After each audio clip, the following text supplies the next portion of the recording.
ಹರಿ ಓಂ. ಗುರುಬ್ರಹ್ಮ ಗುರುರ್ವಿಷ್ಣು ಗುರುದೇವೋ ಮಹೇಶ್ವರಃ. ಗುರು ಸಾಕ್ಷಾತ್ ಪರಬ್ರಹ್ಮ ತಸ್ಮೈ ಶ್ರೀ ಗುರುವೇ ನಮಃ. ಗುರುವೇ ಸರ್ವವಿದ್ಯಾನಾಂ ಭಜೆ ಭವರೋಗಿಣಾಂ ನಿಧಿಯೇ ಸರ್ವವಿದ್ಯಾನಾಂ ದಕ್ಷಿಣಾಮೂರ್ತಿಯೇ ನಮಃ. ಪ್ರಣೋ ದೇವಿ ಸರಸ್ವತಿ ವಾಜೇಭಿರ್ವಾಜಿದೇವತಿ ದೀನಾಮವಿತ್ಯೋತು ಆನೋ ದಿವೋ ಬೃಹತಃ ಪರ್ವತಾದ ಸರಸ್ವತಿ ವಾಗ್ದೇವ್ಯೈ ನಮಃ. ಮಹಾಗಣಪತಿಯೇ ನಮಃ. ಮಹಾಸರಸ್ವತಿಯೇ ನಮಃ. ಜ್ಯೋತಿಷದಲ್ಲಿ ಆರೋಗ್ಯಂ ಭಾಸ್ಕರಾದೀನಂ ಅಂತಾರೆ. ಎಲ್ಲ ಗ್ರಹಗಳಿಗೂ ಉಚ್ಚಸ್ಥಾನವಾದ ಸೂರ್ಯನು ಗ್ರಹಗಳಿಗೆ ಅಧಿಪತಿ. ಅದಕ್ಕೋಸ್ಕರ ಏನು ಹೇಳ್ತಾರೆ, ಗ್ರಹಾಧಿಪ ಉಚ್ಚಸ್ಥಾನೇಶು ಕಿಂ ಕುರ್ವಂತಿ ಸಂಜಯ ಅಂತ ಹೇಳ್ತಾರೆ, ಕಿಂ ಕುರ್ವಂತಿ ಗ್ರಹಾಃ ಅಂತ ಹೇಳ್ತಾರೆ. ಆದ್ದರಿಂದ ಗ್ರಹಗಳಿಗೆಲ್ಲ ಸೂರ್ಯನು ಇದಾದ್ರಿಂದ ಇವತ್ತು ಅಮಾವಾಸ್ಯೆ ಆಗಿರೋದ್ರಿಂದ ನಾವು ಸೂರ್ಯನನ್ನು ಧ್ಯಾನ ಮಾಡಬೇಕು.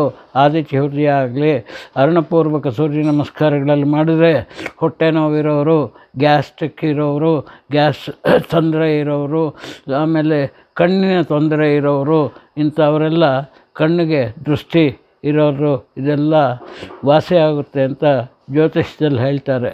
ಜ್ಯೋತಿಷ್ಯದಲ್ಲಿ ಅನೇಕ ವಿಷಯಗಳಲ್ಲಿ ಹೇಳಿರುವಾಗ ಸೂರ್ಯನು ಆಧಿಪತ್ಯ ವಹಿಸಿದರೆ ಎಲ್ಲ ಇವಾಗ ನೀವು ಯಾವುದಾದ್ರು ಕೆಲಸಕ್ಕೆ ಹೋಗಬೇಕು ಅಂತಿದ್ದರೆ, ಆ ಕೆಲಸ ನಡೀತಾ ಇದ್ದರೆ ಅಥವಾ ನೀವು ಉದ್ಯೋಗ ಪ್ರಾಪ್ತಿ ಆಗದಿದ್ದರೆ ಸೂರ್ಯನನ್ನು ನೆನೆಸಬೇಕು. ಸೂರ್ಯನಿಗೆ ಆದಿತ್ಯ ಹೃದಯ ಮಾಡಬೇಕು. ಇಲ್ಲದೆ ಹೋದರೆ ಯೋಗ ಕ್ಲಾಸ್ನಲ್ಲಿ ಹೇಳ್ಕೊಡ್ತಾರೆ. ಮಿತ್ರ ರವಿ ಸೂರ್ಯ ಭಾನು ಖಗಪೋಷ ಹಿರಣ್ಯಗರ್ಭ ಮರೀಚ ಆದಿತ್ಯ ಸವಿತ್ರ ಅರ್ಕ ಭಾಸ್ಕರೇಭ್ಯೋ ನಮಃ ಅಂತ ಹೇಳಬೇಕು. ಆ ಮಿತ್ರ ರವಿ ಸೂರ್ಯ ಭಾನು ಖಗಪೋಷ ಹಿರಣ್ಯಗರ್ಭ ಮರೀಚ ಆದಿತ್ಯ ಸವಿತ್ರ ಭಾಸ್ಕರ ಅವರು ಎಲ್ಲರೂ ಒಂದು ರೂಪಾಂತರಗಳು ಸೂರ್ಯನ. ಆ ರೂಪಾಂತರಗಳಲ್ಲೇ ಸೂರ್ಯನನ್ನು ನೆನೆಸಿದರೆ ಉದ್ಯೋಗ ಪ್ರಾಪ್ತಿ ಆಗುತ್ತೆ. ರಾಜಕೀಯದಲ್ಲಿದ್ದವರು ದಿನ ಸೂರ್ಯನನ್ನು ಪ್ರಾರ್ಥನೆ ಮಾಡಿದರೆ ರಾಜಕೀಯದ ಭವಿಷ್ಯ ಇದಾಗುತ್ತೆ. ಸರ್ಕಾರಿ ಉದ್ಯೋಗದಲ್ಲಿ ಇರೋರು ಈ ಸೂರ್ಯನನ್ನು ಜಪ ಮಾಡಿದರೆ ಅಥವಾ ಸೂರ್ಯನ ಆರಾಧನೆ ಮಾಡಿದರೆ ಒಳ್ಳೆಯದಾಗುತ್ತೆ. ಕಣ್ಣಿನ ತೊಂದರೆ ಇರೋರು ಸೂರ್ಯನನ್ನು ಆರಾಧನೆ ಮಾಡಿದರೆ ತುಂಬ ತೊಂದರೆ ಪರಿಹಾರವಾಗುತ್ತೆ ಅಂತ ಸೂರ್ಯನನ್ನು ಇವತ್ತು ನಾವು ಜಪ ಮುಖಾಂತರ ಅಥವಾ ಆದಿತ್ಯ ಹೃದಯ ಮುಖಾಂತರ ಮಾಡಬೇಕು ಅಂತ ಎಲ್ಲರಿಗೂ ಕೋರ್ಕೊಳ್ತೇನೆ.